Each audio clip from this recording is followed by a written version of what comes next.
ওকে, তো আমি শুরু করি। আসসালামু আলাইকুম সবাইকে। আমি ফায়েদ, ঢাকা মেডিকেলে মানে ফাইনাল পর্ব দিব আর কি কয়েকদিন পরে। ফিফথ ইয়ার শেষ আমাদের।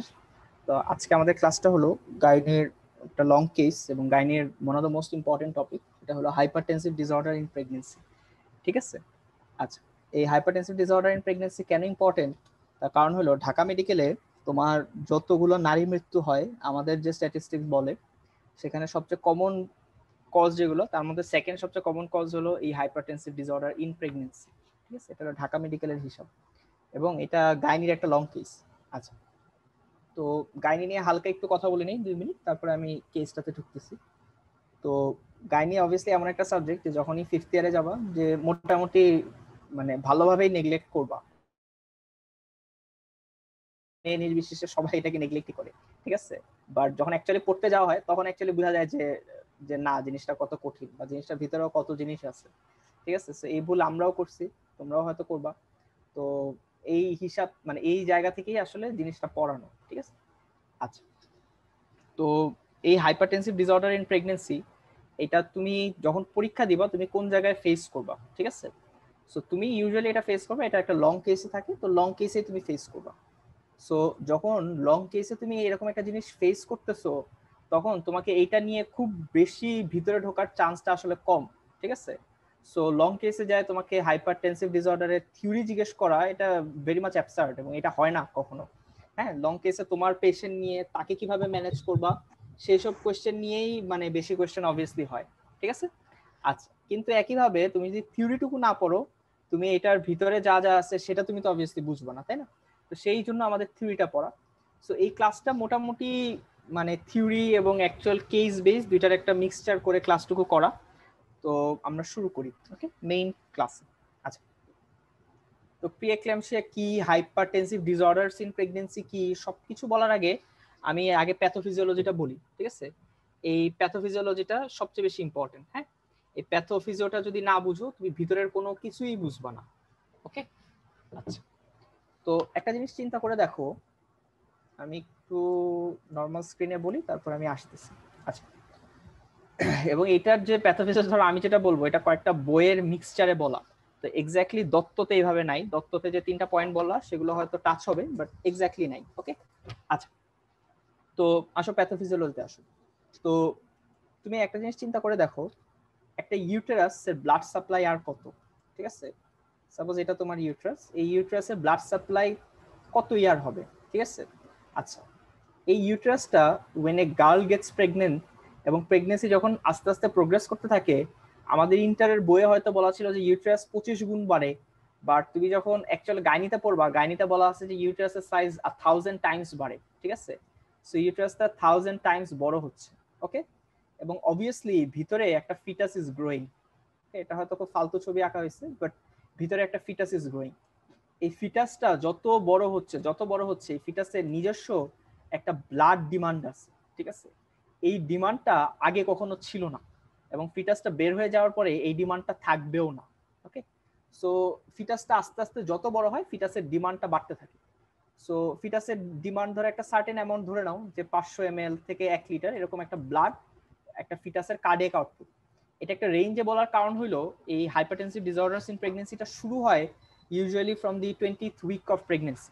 সো 20 সপ্তাহ আগে এটার মানে জিনিসটা আসে না। ওকে? আচ্ছা, তাহলে অ্যাজ প্রেগনেন্সি ইজ প্রোগ্রেসিং, এখানে ব্লাড সাপ্লাইটা অবভিয়াসলি বাড়তেছে। ঠিক আছে? প্রেগনেন্সি প্রোগ্রেস করতেছে, ব্লাড সাপ্লাই বাড়তেছে, খুব সোজা হিসাব। ওকে, এখন তুমি যখনই একটা জায়গায় ব্লাড সাপ্লাই বাড়াবা, তো আগে যেই ডায়ামিটারের ব্লাড ভেসেলগুলো ছিল, সেই ডায়ামিটারের ব্লাড ভেসেলগুলো এখন অবভিয়াসলি এই সাপ্লাইটা দিতে পারবে না, রাইট? সো ব্লাড ভেসেলের যে ডায়ামিটার সেটাকেও তোমাকে বাড়াইতে হবে। ওকে? আচ্ছা, দ্যাট মিনস তুমি ইউ হ্যাভ টু মানে গেট বিগার ভেসেলস হিয়ার। হ্যাঁ, বড় বড় ভেসেলসকে এই জায়গায় নিয়ে আসতে হবে তোমাকে। আচ্ছা, সেটাও আনবা। এখন এই ভেসেলগুলোর নাম হলো বেসিক্যালি স্পাইরাল আর্টারিস। ইউটেরাসের যে স্পাইরাল আর্টারি সেগুলো দিয়ে এই ব্লাড সাপ্লাইটা ম্যানেজ হয়। এখন তুমি একটা বিল্ডিং কে বিরাট লম্বা করবা, কিন্তু তোমার বিল্ডিং এর সাপোর্ট ভালো না, তখন এই লম্বা করা, বড় করা, এই কাজগুলো তোমার পক্ষে করা পসিবল না। ঠিক আছে? এই কাজগুলো তোমার পক্ষে করা একদমই পসিবল না। হ্যাঁ, সে সাস্টেইন করতে পারবে না নিজেকে। সো এই জিনিসটাই বেসিক্যালি এই জিনিসটাই this is the hallmark of preeclampsia. Preeclampsia কেন হয় এটাই হলো ব্যাখ্যা, ঠিক আছে। আচ্ছা, এখন আমি আমার স্লাইডে আসি, স্লাইডটা দেখো। তো এটা হলো তোমার নন প্রেগনেন্ট অবস্থায় ব্লাড ভেসেল, ঠিক আছে। আচ্ছা, এই নর্মাল প্রেগন্যান্সিতে ব্লাড ভেসেলের ডায়ামিটার দেখো কত বড় হচ্ছে না আস্তে আস্তে। আচ্ছা, কিন্তু প্রিএক্লাম্পসিয়াতে এই বড় হওয়াটা, এই ডাইলেশন হওয়াটা পসিবল না, ঠিক আছে। আচ্ছা, এখন কেন পসিবল না এটা তোমাকে জানতে হবে। এটা নিয়ে দত্ততে একটা খুব স্পেসিফিক লাইন লেখা, এবং টিচাররা এটাই শুনতে চায়। সেটা হলো যে তোমার ব্লাড ভেসেলের বাইরে সাইটোট্রোফোব্লাস্ট, সিনসাইটোট্রোফোব্লাস্ট এরকম স্ট্রাকচার আছে, ঠিক আছে। এই সাইটোট্রোফোব্লাস্ট, সিনসাইটোট্রোফোব্লাস্ট এগুলো ব্লাড প্লাসেন্টা যে ব্যারিয়ার সেটা তৈরি করে। এবং এখানে যদি সাইটোট্রোফোব্লাস্টিক সেলগুলো না আসে, এখানে যদি সাইটোট্রোফোব্লাস্টিক সেলগুলো না আসে, এই ব্লাড ভেসেল যে সাইজে বড় হচ্ছে, ডায়ামিটারটা বড় হচ্ছে, এই ব্লাড ভেসেলকে সাপোর্ট দেওয়ার স্ট্রাকচারটা তখন থাকে না, ঠিক আছে। তাহলে obviously you need cytotrophoblast to support the growing blood vessel, okay. আচ্ছা, তো দত্ততে স্পেসিফিক লাইন কি লেখা? দত্ততে লেখা যে endovascular invasion of the cytotrophoblast into the spiral arteries fails, okay. এই এক্সাক্ট কথাটাই লেখা। দ্যাট মিন্স তোমার এই ব্লাড ভেসেলের চারপাশে সাইটোট্রোফোব্লাস্ট যে ইনভেট করে একে সাপোর্ট দিত বড় হওয়ার জন্য, এই জিনিসটা ফেইল করে ইন কেস অফ প্রি-এক্লাম্পসিয়া, ঠিক আছে। আচ্ছা, ফেইল করলাম, তো তাতে তোমার সমস্যা কি? তাতে সমস্যা হইলো এগেইন, এটা যদি তোমার ইউট্রাস হয়, মার ইউট্রাসের সাথে একদম ডাইরেক্টলি ইন কন্ট্যাক্ট লেগে থাকে তোমার প্লাসেন্টা, ঠিক আছে। এবং প্লাসেন্টা থেকে দেন আম্বিলিকাল কর্ড দিয়ে ব্লাড হলো বাচ্চা পায়। আচ্ছা, তো সবার আগে তুমি এই জায়গাতে যদি ব্লাড সাপ্লাই এনাফ দিতে পারতেছো না, কেন hypertensive disorder in pregnancy 20th উইকে যায় ডেভেলপ হয়?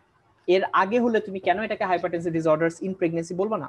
কারণ একটা ফিটাস যত বড় হচ্ছে তার ব্লাডের ডিমান্ডটা অবভিয়াসলি বাড়তেছে, এবং 20 সপ্তাহে যায় এমন একটা ডিমান্ডে এসে পৌঁছায় যে এই স্পাইরাল আর্টারিজ গুলো ডাইলেট না করে সে তার ডিমান্ডটাকে ম্যাচ করতে পারে না, ঠিক আছে। তো ডিমান্ডটা ম্যাচ করতে যদি না পারো, এই যে প্লাসেন্টা, এই প্লাসেন্টা হাইপোপারফিউজড হয়, ঠিক আছে। প্লাসেন্টা হাইপোপারফিউজড হয়, ওকে। আচ্ছা, প্লাসেন্টা হাইপোপারফিউজড হয়, এবং প্লাসেন্টা নিজে যদি ব্লাড না পায়, প্লাসেন্টা নিজে যদি ব্লাড না পায়, সে কিন্তু ফিটাসকে ঠিকমতো ব্লাড দিতে পারবে না, ওকে। তো প্লাসেন্টা নিজে ব্লাড পাচ্ছে না, সে ফিটাসকেও ব্লাড দিতে পারতেছে না। এই একটা জায়গা থেকে তুমি একটা সিম্পল জিনিস বুঝো যে ফিটাস ঠিকমতো ব্লাড না পেলে ফিটাস তার নিউট্রিশনও ঠিকমতো পাইতেছে না, রাইট। ফিটাস যদি নিউট্রিশন না পায়, দুইটা ফিটাল কমপ্লিকেশন এখান থেকেই বোঝা যায়, হ্যাঁ। একটা হলো আইইউজিআর, ইন্ট্রাইউট্রাইন গ্রোথ রিটার্ডেশন, যে বাচ্চার পেটে যতটুকু গ্রোথ হওয়ার কথা সেটা বাচ্চার হয় না। কেন? কারণ সে অ্যাডেকুয়েট ব্লাড পায় না, ওকে। আরেকটা কমপ্লিকেশন, ফিটাল কমপ্লিকেশন, সেটা হলো ইন্ট্রাইউট্রাইন ফিটাল ডেথ, যে ব্লাড এত কম হইতে পারে যে বাচ্চা মানে বাচ্চা পেটে থাকা অবস্থায় মারা যাবে, ঠিক আছে। এই দুটো কমপ্লিকেশন জাস্ট প্যাথোজেনেসিস থেকেই তোমার চোখে ক্লিয়ার হয়ে যাওয়া উচিত, ওকে। আচ্ছা, তো আমরা ছিলাম যে প্লাসেন্টা হাইপোপারফিউজড। তো প্লাসেন্টা হাইপোপারফিউজড হইলে সমস্যা কি? প্লাসেন্টা হাইপোপারফিউজড হইলে সমস্যা হইলো যে প্লাসেন্টাতে কিছু ইসকেমিক চেঞ্জ হয়, এবং তোমরা জানো যে যেই সব জিনিস অ্যাকিউট ইনফ্লামেশন করতে পারে তাদের একটা হইলো ইসকেমিয়া, হ্যাঁ। তো এই যে হাইপোপারফিউজড প্লাসেন্টা, এই প্লাসেন্টা কিছু প্রো ইনফ্লামেটরি সাইটোকাইন রিলিজ করে, ঠিক আছে। প্লাসেন্টা কিছু প্রো ইনফ্লামেটরি সাইটোকাইন রিলিজ করে, এবং এই সাইটোকাইনগুলা এই প্লাসেন্টা যেহেতু একটা খুব strong bed of vessels between the mother circulation and the fetal circulation, এই প্লাসেন্টার যে সাইটোকাইনগুলা, এই সাইটোকাইনগুলা দে গেট রিলিজড, এবং এই সাইটোকাইনগুলা মার শরীরে চলে যায়, ঠিক আছে। প্রো ইনফ্ল্যামেটরি সাইটোকাইনগুলো মার শরীরে চলে যায়, ওকে। আচ্ছা, ঠিক আছে। এখন এই প্রো ইনফ্ল্যামেটরি সাইটোকাইনগুলো চিন্তা করলা যে মার শরীরে চলে গেল। তো মার শরীরে চলে যাওয়ার পরে এই সাইটোকাইনগুলোর কারণে তিনটা জিনিস হয়, ঠিক আছে। তিনটা ডিফারেন্ট জিনিস হয়, ঠিক আছে। এটা এক্স্যাক্টলি তোমাদের দত্ততে এইভাবে নাই, এটা মানে আমার কয়েক জায়গা থেকে নেওয়া, দত্তটা আমি লাস্টে হয়তো বলবো তোমাদের। তো তিনটা জিনিস হয় এই প্রো ইনফ্ল্যামেটরি সাইটোকাইনগুলোর জন্য। এক নম্বরে হয় এন্ডোথেলিয়াল ডিসফাংশন, ঠিক আছে। এন্ডোথেলিয়াল ডিসফাংশন, ওকে। আচ্ছা, কিছু জায়গায় লোকাল ভেসোস্প্যাজম হয়,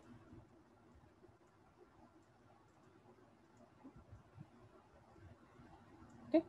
আচ্ছা, আরেকটা হেডলাইন হলো এন্ডোথেলিয়ালের ইনজুরি হয় অ্যাজ ওয়েল, এন্ডোথেলিয়ালের ইনজুরি হয় অ্যাজ ওয়েল, ঠিক আছে।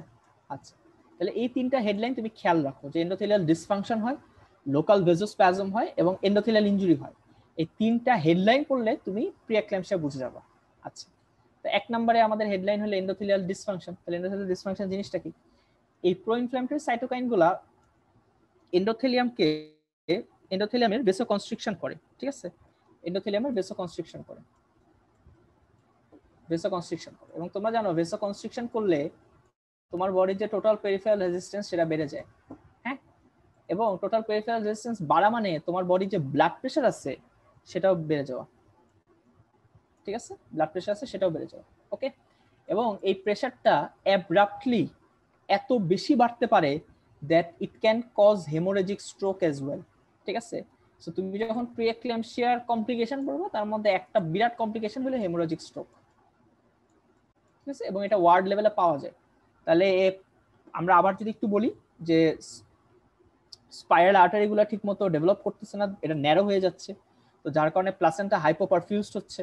এই হাইপোপারফিউজ প্লাসেন্টা থেকে কিছু প্রো ইনফ্ল্যামেটরি সাইটোকাইন রিলিজ হচ্ছে। এই প্রো ইনফ্ল্যামেটরি সাইটোকাইনগুলো তিনটা জায়গায় কাজ করে, হ্যাঁ, তিনটা হেডলাইন বরাবর কাজ করে। তার মধ্যে এক নম্বর হেডলাইন ছিল আমাদের এন্ডোথেলিয়াল ডিসফাংশন, যেটা ওয়াইড স্প্রেড ভেসোকনস্ট্রিকশন করে, টোটাল পেরিফেরাল রেজিস্ট্যান্স বাড়ে, যার কারণে ব্লাড প্রেশার বাড়ে, এবং as a complication haemorrhagic stroke patient develop করতে পারে, ঠিক আছে? এই কমপ্লিকেশনটাও তুমি পড়ে ফেললা। আচ্ছা, এখন হচ্ছে 2 নম্বর হেডলাইন। 2 নম্বর হেডলাইন হলো লোকাল ভেজোস্প্যাজম। সরি,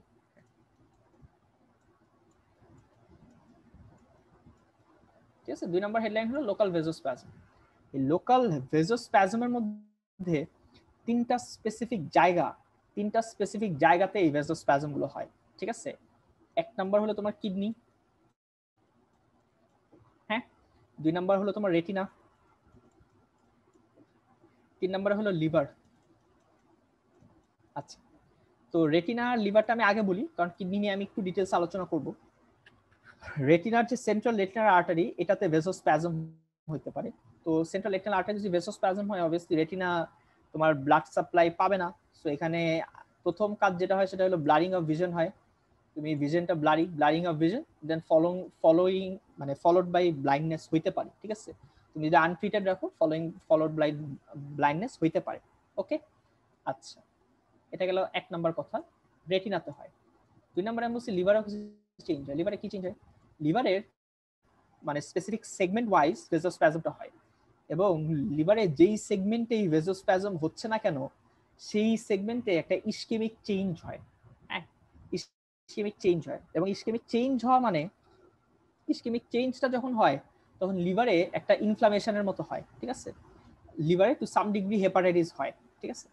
তো লিভারে যখন একটা ইনফ্লামেশন হচ্ছে এই ইসকেমিক চেঞ্জের জন্য লিভারটা স্টার্ট সোয়েলিং, হ্যাঁ, লিভারটা স্টার্ট সোয়েলিং। আর তোমরা জানো যে যে কোনো ভিসারাল অর্গান এখানে কোনো পেইন সাপ্লাই থাকে না, তো লিভার সোয়েল করে হিউজ হয়ে গেলেও it should not cause any pain. কিন্তু সোয়েলিংটা এমন একটা স্টেজে যায় যে লিভারের যে ক্যাপসুল আছে, যেটাকে আমরা গ্লিসন্স ক্যাপসুল বলি, এই গ্লিসন্স ক্যাপসুলকে সে স্ট্রেচ করা শুরু করে, এবং এই গ্লিসন্স ক্যাপসুলকে যখন স্ট্রেচ করা শুরু করে তখন এখানে পেইন হয়, ঠিক আছে? সো একটা প্রিএক্লাম্পসিয়ার পেশেন্ট তোমার কাছে আসতে পারে কিছুই না, শুধু রাইট হাইপোকন্ড্রিয়াক পেইন নিয়ে, ঠিক আছে? এবং এই লিভারে যে ইনজুরিটা করলা, লিভারে যে তোমার এপিগ্যাস্ট্রিক পেইন হচ্ছে বা রাইট হাইপোকন্ড্রিয়াক রিজনে পেইন হচ্ছে, it is one of the signs of severe preeclampsia. কারণ এই লিভারে ভেসোস্প্যাজম হওয়া মানে তোমার ধরে নিতে হবে অর্গান ইনভলভমেন্ট হয়ে গেছে, খারাপ কোনো কিছু হতে যাচ্ছে, ঠিক আছে? এটা ট্রিটমেন্ট ইজ তোমার জন্য ইম্পর্টেন্ট। ওকে, আচ্ছা, তারপর আসো কিডনি। কিডনিটা অনেক বেশি ইম্পর্টেন্ট, ঠিক আছে? কিডনিটা অনেক বেশি ইম্পর্টেন্ট। আচ্ছা, তো কিডনিতে তোমরা সবাই জানো যে এটা সাপোজ যদি আমার গ্লোমেরুলাস হয়, এটা আমার এফারেন্ট আর্টারিও, এটা আমার ইফারেন্ট আর্টারিও, ঠিক আছে? এই জায়গাগুলো একটু পড়ো, তার কারণ হলো তোমরা মেডিসিনও যখন যাবা তোমাদের এটা লাগবে যে একটা হাইপার টেনশন থেকে কিভাবে প্রোটিনিউরিয়া ডেভেলপ করে, ঠিক আছে? আচ্ছা, তো বলি, তো এটা তোমার এফারেন্ট আর্টারিও, এটা তোমার ইফারেন্ট আর্টারিও, এটা তোমার গ্লোমেরুলাসের টাফট অফ ক্যাপিলারিস, ঠিক আছে? Tuft of capillaries. আচ্ছা, এখন যখন তোমার ব্লাড প্রেশারটা অনেক হাই, তোমরা পড়ছো যে জিএফআর অলওয়েজ অটো রেগুলেটেড হয়, ঠিক আছে? তোমার ব্লাড প্রেশার যদি 200 হয়ে যায় সেই হিসাবে তোমার জিএফআর যতটুকু বাড়া উচিত ততটুকু বাড়ে না, ঠিক আছে? তোমরা 200 আসলে ঠিক না, কারণ তোমরা পড়ছিলা যে ফিজিওলজিতে ছিল যে জিএফআর অটো রেগুলেটেড হয় ব্লাড প্রেশার 80 থেকে 180 মিলিমিটার মার্কারির মধ্যে। এর উপরে গেলে তোমার কিডনি আর অটো রেগুলেট করতে পারে না। তাহলে অটো রেগুলেশন মানে কি, প্রেসার যতই বাড়াও তুমি জিএফআর কে অবভিয়াসলি স্টেবল রাখবা, ঠিক আছে। এখন তোমার blood pressure suppose 180 millimetre of mercury, that means বেশি প্রেসারে blood is reaching the kidney and the individual nephrons. হ্যাঁ, তো এই বেশি প্রেসারের রেসপন্সে গ্লোমেরুলাস একটা খুব স্পেসিফিক চেঞ্জ হয়। সেটা কি, সেটা হলো তোমার যে এফারেন্ট আর্টারিওল, এই এফারেন্ট আর্টারিওলটা স্প্যাজম হয়, ঠিক আছে। এই এফারেন্ট আর্টারিওলটা স্প্যাজম হয়, ঠিক আছে। এফারেন্ট আর্টারিওলটা স্প্যাজম হয়, সে চায় না যে এত বেশি ব্লাডকে আমি এখানে আসতে দিব, প্রেসার বাড়ছে তো বাড়ছে, কি আমি এত বেশি ব্লাডকে এখানে আসতে দিব না, ঠিক আছে। তো এফারেন্ট আর্টারিওল স্প্যাজম হলো, এফারেন্ট আর্টারিওলে যখনই স্প্যাজমটা হচ্ছে, as a whole afferent arteriole is the gateway to the glomerulus, right? So as a whole blood reaching the glomerulus এটার অ্যামাউন্টটা চেঞ্জ হয়ে যায়। হ্যাঁ, এবং গ্লোমেরুলাস জিনিসটা কি, glomerulus nothing but A tuft of capillaries. Glomerulus is nothing but A tuft of capillary, মানে ক্যাপিলারির একটা গুচ্ছ ছাড়া তো গ্লোমেরুলাস কিছুই না। এখন গ্লোমেরুলাস হয়তো ফিল্ট্রেশনে খুব ভালোভাবে কাজ করে, কিন্তু গ্লোমেরুলাস যেহেতু একটা ক্যাপিলারি নেটওয়ার্ক, এই ক্যাপিলারির নিজস্ব ব্লাডেরও দরকার আছে, তার নিজস্ব নিউট্রিশনেরও দরকার আছে।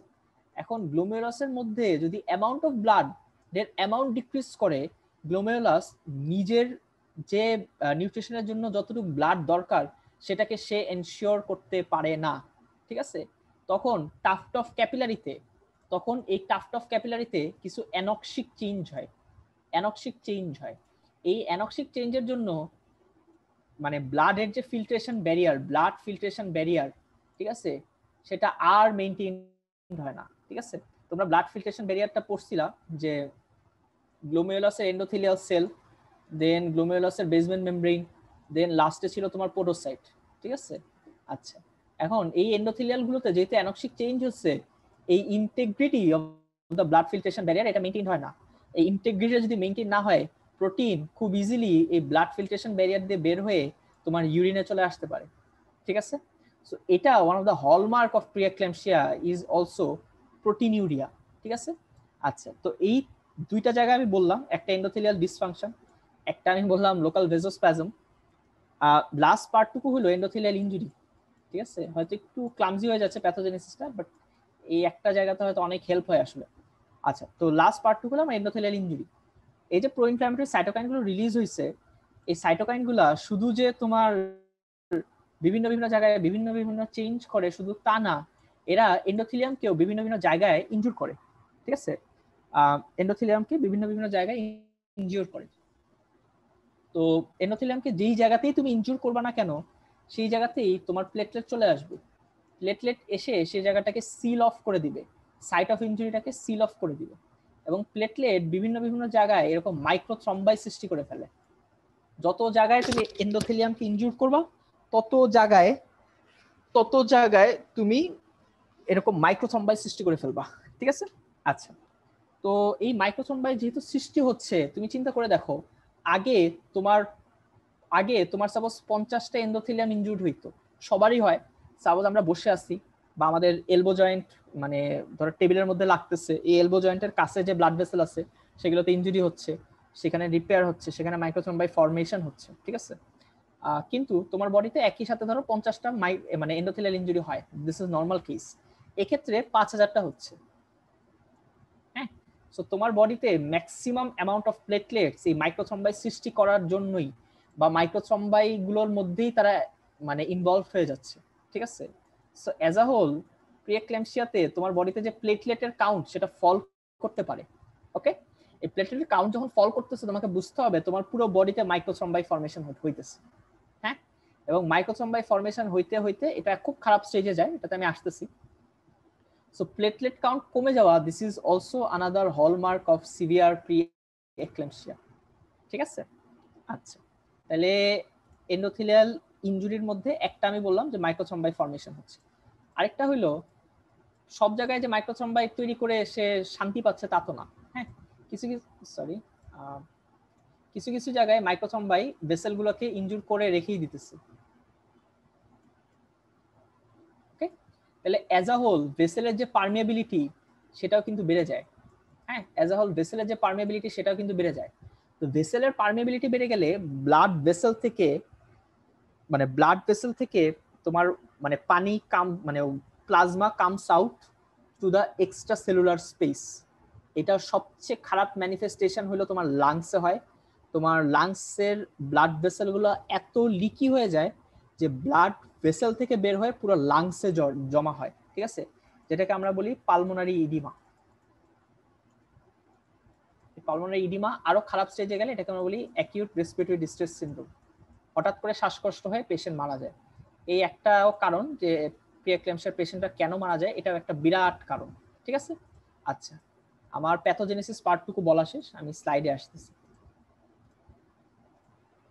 ওকে, তাহলে এই 3-4টা হেডলাইন যে endothelial dysfunction, local vasospasm and endothelial injury, হ্যাঁ, এই 3-4টা হেডলাইন ধরে আমরা প্রিএক্লেমশিয়াকে পড়বো, এবং এই 3টা হেডলাইন ধরে প্রিএক্লেমশিয়ার যত ফিচার্স আছে তুমি নিজেও বুঝতে পারবা। ওকে, তারপরে আমাদের নেক্সট স্লাইডটা ছিল classification of hypertensive disorders in pregnancy. এখন একটা প্রেগনেন্ট মহিলার তুমি হাইপারটেনশন পাইলা, মানে ব্লাড প্রেশার বেশি পেলা, তো তুমি কখন বলতে পারবা যে এটা হাইপারটেনশন? এই জিনিসটা তোমাদের প্রফের ভাইভাতে জিজ্ঞেস করা হয় যে কখন তুমি বলতে পারবা যে এই মহিলার হাইপারটেনসিভ, ঠিক আছে। Blood pressure is more then equals to 140/90 millimetre of mercury যদি হয়, ঠিক আছে। দুইটা ডিফারেন্ট ওকেশনে পাইতে হবে তোমাকে, এবং এই দুইটা ডিফারেন্ট ওকেশনে যে পাবা, এই দুইটা ডিফারেন্ট ওকেশনে যে তুমি ব্লাড প্রেশার মেজার করবা, এই দুইটা ডিফারেন্ট ওকেশনের মধ্যে অ্যাটলিস্ট 6 আওয়ার্সের একটা গ্যাপ থাকতে হবে। এই 3টা ক্রাইটেরিয়া যদি মিট আপ হয় তখন তুমি বলতে পারবা এই মহিলার হাইপারটেনশন আছে। ওকে, আচ্ছা, এখন আসো classification of hypertensive disorders in pregnancy.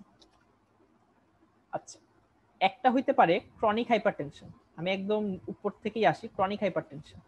এই ক্রনিক হাইপারটেনশন মানে 20 সপ্তাহ আগেই তুমি এই মহিলার হাইপারটেনশন পেয়ে গেছো। সো এই হাইপারটেনশনের সাথে 20 সপ্তাহ আগে তোমার প্রিএক্লেমশিয়ার যে প্যাথোফিজিওলজি, সেখানে আমি বলছি যে 20 সপ্তাহ আগে বাচ্চার ডিমান্ড এত বাড়ে না যে প্লাসেন্টা হাইপোপারফিউজড হয়। তাহলে 20 সপ্তাহ আগে যদি পাও, এটা ক্রনিক হাইপারটেনশন, এটা প্রিএক্লেমশিয়া না। এই মহিলার প্রবাবলি প্রেগন্যান্সির আগেই সে হাইপারটেনশন ছিল, এবং সেই হাইপারটেনশন নিয়েই সে প্রেগন্যান্সিতে প্রসিড করছে, এটা হতে পারে। আচ্ছা, তারপরে একটা হলো প্রিএক্লেমশিয়া। ওকে, প্রিএক্লেমশিয়া কে আমরা 3টা বেসিক্যালি ফিচারে ভাগ করি, সেটা আমি আসতেছি তোমাদের বলবো। প্রিএক্লেমশিয়া, দেন হলো এক্লেমশিয়া, ঠিক আছে। আচ্ছা, এই প্রিএক্লেমশিয়া এবং এক্লেমশিয়া দুইটাতেই হাইপারটেনশন তুমি পাও আফটার 20 উইকস, এবং দুইটা specially related to the gestation. মা যে কনসিভ করবে, সেই কনসিভ করার সাথে এই দুইটা হাইপারটেনশন রিলেটেড। তাহলে এই দুইটাকে একসাথে আমরা বলি জেস্টেশনাল হাইপারটেনশন, ঠিক আছে, জেস্টেশনাল হাইপারটেনশন। আচ্ছা, তাহলে ক্লাসিফিকেশনে আমরা বললাম ক্রনিক হাইপারটেনশন, প্রিএক্লেমশিয়া, এক্লেমশিয়া। আরেকটা হইতে পারে একটা মিনিট। আচ্ছা, আরেকটা হইতে পারে, সেটা কি? সেটা হলো মহিলার আগে থেকে ক্রনিক হাইপারটেনশন ছিল, এই ক্রনিক হাইপারটেনশনের সাথে তার প্রিএক্লেমশিয়ার ফিচারগুলো চলে আসছে, অথবা এক্লেমশিয়ার ফিচারগুলো চলে আসছে। এটাকে আমরা বলি chronic hypertension with superimposed preeclampsia or eclampsia, ঠিক আছে। আচ্ছা, এই 4টা ক্লাসিফিকেশন আছে hypertensive disorders in pregnancy. Okay, আচ্ছা, একটা মিনিট, সরি। ওকে, তারপরে আসো ডায়াগনস্টিক ক্রাইটেরিয়া অফ প্রিএক্লেমশিয়া। এটা খুব সোজা। এটা সোজা এই কারণে, কারণ প্রিএক্লেমশিয়ার যে নাম, সেই নামটাই তোমাকে ডায়াগনস্টিক ক্রাইটেরিয়া বলে দিবে, ঠিক আছে। প্রিএক্লেমশিয়ার প্রথম শব্দটা হলো প্রি, এই পি আর ই, এই 3টা শব্দ দিয়েই আমরা প্রিএক্লেমশিয়ার ইয়েটা আমরা বলে ফেলতে পারবো, ঠিক আছে। আচ্ছা, সবার আগে পি, পি দিয়ে কি? পি দিয়ে হলো প্রোটিনিউরিয়া।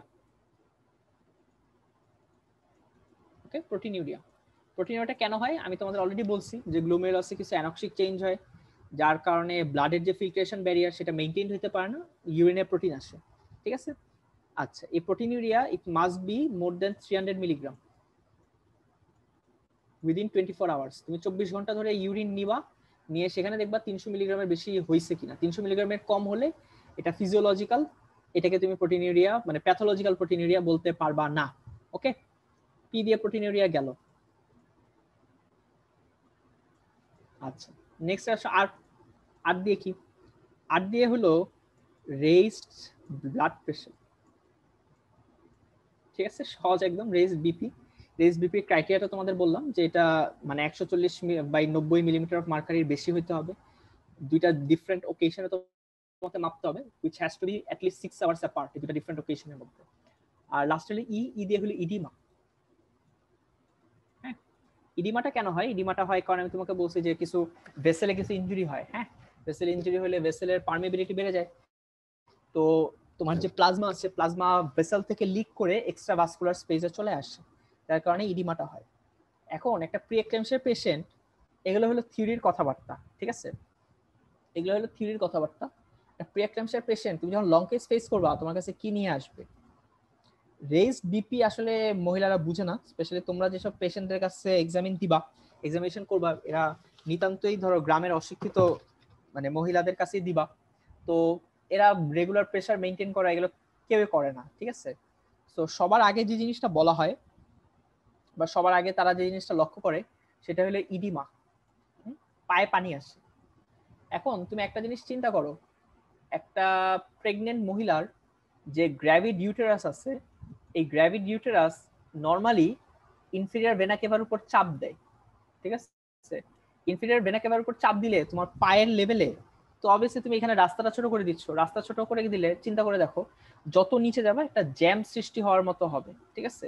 তো তোমার একদম পেরিফেরাল লিম্বগুলোতে ভেনাস হাইপারটেনশন ডেভেলপ করে, মানে ভেনাস চ্যানেলে প্রেসার বেড়ে যায়। কেন? কারণ ভেনাস চ্যানেল ড্রেইন হতে পারতেছে না, আইবিসি প্রেসার দিচ্ছে। তো এখানে যখন প্রেসার অনেক বেড়ে যায় আস্তে আস্তে, এই প্রেসারের কারণে হাইড্রোস্ট্যাটিক প্রেসার বেড়ে যাওয়ার কারণে নরমালি তোমার প্লাজমা লিক করে ফ্রম দ্য ভেসেল, ঠিক আছে। এটা সব প্রেগনেন্ট মহিলারই পাবা, মানে মোরাললেস যে সব প্রেগনেন্ট মহিলারই পায়ে ইডিমা হয়। এখন সব প্রেগনেন্ট মহিলারই পায়ে ইডিমা হচ্ছে, প্রিএক্ল্যাম্পসিয়াতেও হচ্ছে, তাহলে এটা আলাদা করবা কিভাবে? এই কথাটা তোমাকে বলতেই হবে, লং কেসেও বলতেই হবে যে patient complains of generalize swelling involving the legs, ঠিক আছে, or involving the both legs, এবং the swelling is gradually ascending upwards, ঠিক আছে, যে সোয়েলিংটা আস্তে আস্তে বড় হচ্ছে এবং উপরের দিকে আসতেছে। এবং এটা যে প্রিএক্লেম্পসিয়ারি ইডিমা, এটা বলার জন্য তোমাকে বলতে হবে লাস্ট যে কথাটা, যে swelling did not subside after 12 hours of bed rest. সে 12 ঘন্টা ধরে ঘুমাইলেও বা 12 ঘন্টা ধরে রেস্ট নিলেও এই সোয়েলিংটা যায় না। যেটা একটা নর্মাল প্রেগনেন্ট মহিলা, সে যখন ঘুম থেকে উঠে তার সোয়েলিং থাকে না, সারাদিনে হাঁটাচলা করে, দাঁড়ায় থাকে, ঠিক আছে, গ্র্যাভিটির এফেক্টের কারণে তখন সোয়েলিংটা বিল্ড আপ করে। ওকে, কিন্তু প্রিএক্লেম্পসিয়া যেহেতু প্যাথোলজিক্যাল গিয়ে এবং এখানে আইবিসির উপর প্রেসার দেওয়ার এটার মেইন ফ্যাক্টর না, তো এই সোয়েলিংটা 12 ঘন্টা রেস্ট নিলেও এই সোয়েলিং যাবে না। তাহলে প্রিএক্লেম্পসিয়ার ফার্স্ট মানে ক্লিনিক্যাল ফিচার বা ফার্স্ট প্রেজেন্টিং কমপ্লেন্সি হবে যে patient complains of generalize swelling specially involving both the lower limbs অথবা both the legs, and the swelling did not subside after 12 hours of bed rest, ঠিক আছে, এই কথাটা বলতেই হবে তোমাকে। আচ্ছা, প্রোটিন ইউরিয়াও আসলে কোনো মহিলা বুঝে না, এটা তোমার টেস্ট করে বের করতে হবে। এটা তুমি লং কেসে কোনোদিন পাবা না যে একটা মহিলা প্রোটিন ইউরিয়ার কমপ্লেইন্স করতেছে বা প্রোটিন ইউরিয়ার কোনো ফিচার নিয়ে বলতেছে। ওই ইডিমাটা বলে বা জেনারেলাইজ বডি সোয়েলিং বলে সেটাই। রেইজ ব্লাড প্রেশার, এই রেইজ ব্লাড প্রেশার নিয়েও তোমাকে কোনো মহিলা বলবে না, ঠিক আছে। এটা তোমার জেনারেল এক্সামিনেশনের ফাইন্ডিং যে তুমি বিপি মেপে দেখবা বিপি উইল বি হাই, কিন্তু একটা কমপ্লেইন তারা করে এই রেইজ ব্লাড প্রেশারের কারণে, রেইজ ব্লাড প্রেশার কারণে তোমরা জানো কিনা যে তোমার ব্রেইনে সবসময় আইসিপি ইন্ট্রাক্রেনিয়াল প্রেশারটা মেইনটেইন হয়, ঠিক আছে। এবং যখন ব্লাডের প্রেশার বেড়ে যায় দ্যাট মিন্স বেশি বেশি blood is actually reaching the brain, right. তো বেশি বেশি ব্লাড যখন ব্রেইনে যায়, ব্রেইনও ভেসোকনস্ট্রিকশন করে। ব্রেইন যখন ভেসোকনস্ট্রিকশন করে that means brain adequate amount of blood পায় না। অ্যাডিকুয়েট অ্যামাউন্ট অফ ব্লাড না পেলে এটার ম্যানিফেস্টেশন হয় হেডেক হিসেবে, ঠিক আছে। এই কমপ্লেইনটা অলমোস্ট সব প্রেগন্যান্সির মহিলারাই করে, ঠিক আছে, যে তাদের হেডেক। এবং এই হেডেকটা হয় বেসিক্যালি অক্সিপিটোফ্রন্টাল রিজনে, মানে সামনে থেকে পিছনে হেডেকটা হয়, ঠিক আছে। আচ্ছা, তো তোমরা তোমাদের যে ওয়ার্ডে যখন যাওয়ার সৌভাগ্য হবে, দেখবা যে প্রিএক্লেম্পসিয়ার জন্য আলাদা একটা ওয়ার্ড মেইনটেইন করা হয়। এবং প্রিএক্লেম্পসিয়ার ওয়ার্ডগুলোতে সাপোজ আমাদের ডিএমসি তে কোনো ওয়ার্ডে এসি নেই, হ্যাঁ, কিন্তু প্রিএক্লেম্পসিয়ার ওয়ার্ডে আলাদা করে এসি আছে। এবং প্রিএক্লেম্পসিয়ার ওয়ার্ডগুলো রিলেটিভলি অনেক ডার্ক, হ্যাঁ, পর্দা মেইনটেইন করা, একটা ডার্ক এনভায়রনমেন্ট ক্রিয়েট করা, ঠান্ডা, কেউ চিল্লাচিল্লি করে না। তাহলে এরকম পেশেন্টরা এজিটেটেড থাকে, হেডেক থাকে, মাথা ব্যথা থাকে, এজিটেটেড থাকে, ঠিক আছে। তাহলে আমরা ডায়াগনস্টিক ক্রাইটেরিয়াটা পড়ে ফেলাম। প্রিএক্লেমশিয়ার 3টা, প্রিএক্লেমশিয়ার নামটাই বলে দেয় একটা ডায়াগনস্টিক ক্রাইটেরিয়া। ওকে, আচ্ছা ঠিক আছে। নেক্সটে একটা হেডলাইন আছে, সেটা হলো যে তোমার সিভিয়ার প্রিএক্লেমশিয়া। তো তোমরা যে পেশেন্ট পাওয়া, তোমরা পেশেন্ট পাইতে পারো প্রিএক্লেমশিয়ার পেশেন্ট পাইতে পারো, তোমরা পেশেন্ট পাইতে পারো সিভিয়ার প্রিএক্লেমশিয়ার পেশেন্ট পাইতে পারো। তো প্রিএক্লেমশিয়াকে আমরা দুই ভাগে ভাগ করি আর কি, একটা হলো মাইল্ড প্রিএক্লেমশিয়া আর একটা হলো সিভিয়ার প্রিএক্লেমশিয়া। ঠিক আছে, আচ্ছা মাইল্ডটা হলো খুব ইজি, যে বিপি 140/90, বিপি 140/90 থেকে শুরু করে 160/110 এর মধ্যে থাকে আর কি। ঠিক আছে, শুধু আইসোলেটেড সিস্টোলিকটা 160-এর উপরে গেল তাইলেও এটা মাইল্ডে থাকবে না, যদি ডায়াস্টোলিকটা 110-এর উপরে যায় তাইলেও মানে মাইল্ড থাকবে না। ঠিক আছে, আচ্ছা তো এতটুকুই হলো মাইল্ডের আর কি। এবং প্রোটিনিউরিয়া যেটা হবে সেটা that will not be significant. ঠিক আছে, তাহলে বিপিটাই মেইনলি তোমাকে গাইড করবে যে তুমি মাইল্ড প্রিএক্লেমশিয়া নিয়ে ডিল করতেছো। এখন হচ্ছে সিভিয়ার প্রিএক্লেমশিয়া। সিভিয়ার প্রিএক্লেমশিয়ার দত্ততে অনেকগুলো হেডলাইন আছে, যে তুমি কি কি দেখে বুঝবা এটা সিভিয়ার প্রিএক্লেমশিয়া। অ্যারাউন্ড 9টা কি 10টার মতো হেডলাইনের কথা তারা বলছে। হ্যাঁ, তো সবগুলো তুমি পাবা না, তার কারণ হলো তোমার ক্লিনিক্যাল সেটিং এ তুমি লং কেসে তুমি এত কিছু তুমি বের করতে পারবা না। ঠিক আছে, আচ্ছা তো কি কি তুমি পারবা? এক নম্বরে তুমি পেশেন্টের ব্লাড প্রেশারটা মেজার করতে পারবা। ব্লাড প্রেশার যদি 160/110 এর উপরে চলে যায়, এটা সিভিয়ার প্রিএক্লেমশিয়া। ঠিক আছে, আচ্ছা তারপরে এটা তুমি হয়তো পারবা না, বাট এটা মেইনটেইন করা হয় যে প্রিএক্লেমশিয়ার পেশেন্টদের মানে ইউজুয়ালি প্রোটিন কাউন্ট যেটা সেটা দেখবা যে আয়ারা করে। ঠিক আছে, হিট কোয়াগুলেশন টেস্টটা করা হয়, এবং হিট কোয়াগুলেশন টেস্টটা আলাদা করে তেমন কিছু বলে না, কিন্তু তোমার টোটাল 24 আওয়ার্স ধরে তুমি যদি প্রোটিন কালেক্ট করতা, 24 আওয়ার্স প্রোটিনের অ্যামাউন্ট যদি 5 গ্রামের উপরে হয় in 24 hours, this is one of the hallmark of severe preeclampsia. ঠিক আছে, আচ্ছা এটা টিচাররা শুনতে চায় দেখে এই জিনিসটা বলা, এটা তুমি অ্যাকচুয়ালি করতে পারবা না, বাট এটা নিয়ে জিজ্ঞেস করা হয়। ওকে, আচ্ছা তারপরে একটা হলো অলিগুরিয়া, যে urine output less than 400 ml পার 24 আওয়ার। ঠিক আছে, এটা নিয়ে তুমি অ্যাকচুয়ালি পেশেন্টকে জিজ্ঞেস করতে পারবা। এবং প্রিএক্লেমশিয়ার পেশেন্টদের দেখবা অনেকেরই ক্যাথেটারাইজেশন করা থাকে। হ্যাঁ, তো এটা যদি জিজ্ঞেস করে এই পেশেন্ট ক্যাথেটারাইজ কেন, তোমার যে অ্যান্সার দিতে পারা হয় যে ম্যাডাম আমি হয়তো ইউরিন আউটপুট দেখার জন্য করা হচ্ছে। আচ্ছা তারপরে হলো তোমার যেটা আমি আগে বলছিলাম যে সিভিয়ার এপিগ্যাস্ট্রিক পেইন বা রাইট হাইপোকন্ড্রিয়াক পেইন, যেটা হলো লিভারের গ্লিসেন্স ক্যাপসুল স্ট্রেচ করার জন্য হয়। ঠিক আছে, সেটা হলো এপিগ্যাস্ট্রিক পেইন। হ্যাঁ, এটা পেশেন্ট তোমাকে কমপ্লেইন করতে পারে, এটা আলাদা করে বলা যায়। তারপরে pulmonary oedema is one of the hallmark of severe preeclampsia. And pulmonary ইডিমার তুমি ফিচার জানো যে বাইল্যাটারাল বেজাল ক্রেপিটেশন পাবা, পেশেন্টের শর্টনেস অফ ব্রেথ থাকবে। ওকে, এটা তোমার কাছে পেশেন্ট কমপ্লেইন করতে পারে। ঠিক আছে, আচ্ছা এই কয়েকটা কমপ্লেইন পেশেন্ট তোমার কাছে করতে পারে, এছাড়া কোনো কিছু তুমি পাবা না। এক্সামিন মানে যেদিন লং কেস দিতে যাবা সেদিন অ্যাটলিস্ট পাবা না। বাট আরো কিছু ফিচার্স আছে। কি কি ফিচার? একটা হলো তুমি যদি সিবিসি করো, সিবিসিতে তুমি দেখবা যে platelet count less than 1 lakh. This is one of the hallmark of severe preeclampsia. Platelet count কেন কমতেছে? কারণ আমরা বলে আসছি যে বিভিন্ন জায়গায় এন্ডোথেলিয়াল ইনজুরি হয়, এন্ডোথেলিয়াল ইনজুরি ওখানে মাইক্রোথ্রম্বাই ফর্মেশন হয়, প্লেটলেট ওখানে ইনভলভ হয়ে যায়। ঠিক আছে, আচ্ছা তারপরে কিছু আছে তোমার যে ইন্ট্রাইউট্রাইন গ্রোথ রিটার্ডেশন, এটা এক্সামিনেশনের ফাইন্ডিং, এটা আমি বলবো তোমাদের হয়তো। তারপরে আছে সেরাম ক্রিয়েটিনিন, যে কিডনি বেশি বেশি ইনভলভ হচ্ছে কিনা, সেরাম ক্রিয়েটিনিন 1.1 মিলিগ্রাম পার ডিএল এটার উপরে বাড়ছে কিনা। ঠিক আছে, এগুলো বেসিক্যালি তোমার ক্লিনিক্যাল মানে ইনভেস্টিগেশন লাগবে, এগুলো তুমি লং কেসেই পাবা। ঠিক আছে, এর মধ্যে বিপিটা এবং প্রোটিনটা শুনতে চায়, অলিগুরিয়া অনেক মহিলার থাকে, এগুলো যে কোনো একটা থাকলেই তোমার ডায়াগনোসিস কিন্তু চেঞ্জ হয়ে যাবে। এবং আজকে আমরা প্রি এক্লেমশিয়া পড়বো, মাথায় রাখো যে এক্লেমশিয়া তোমাকে কোনোদিন লং কেসে দিবে না, কারণ এক্লেমশিয়ার পেশেন্ট অনেক বেশি টক্সিক থাকে। ঠিক আছে, এবং পেশেন্ট অজ্ঞান থাকে, তো তুমি এক্লেমশিয়া কোনোদিন মানে ফেস করবা না, you will always face preeclampsia. এখানে নরমাল প্রি এক্লেমশিয়া ফেস করতে পারো, সিভিয়ার প্রি এক্লেমশিয়া ফেস করতে পারো। ওকে, ঠিক আছে, এটা ছিল সিভিয়ার প্রি এক্লেমশিয়ার ক্রাইটেরিয়া, এগুলো ধরা হয়। আচ্ছা এখন আসো ম্যানেজমেন্ট অফ প্রি এক্লেমশিয়া। তো গাইনিতে তোমরা অনেক পাবা, এবং গাইনির পুরো রিটেনটাই হলো ম্যানেজমেন্ট। ম্যানেজমেন্ট ছাড়া গাইনিতে আর কোনো কিছু জিজ্ঞেস করা হয় না। তো একটা ম্যানেজমেন্টের কি কি হেডলাইন আছে, যে কোনো জায়গায় তোমাকে যখন ম্যানেজমেন্ট জিজ্ঞেস করবে তার হেডলাইন গুলো হলো এক নম্বরে ক্লিনিক্যাল ফিচার। ওকে, এই ক্লিনিক্যাল ফিচারের মধ্যে কিছু আছে symptoms, symptoms are what the patient complains to you.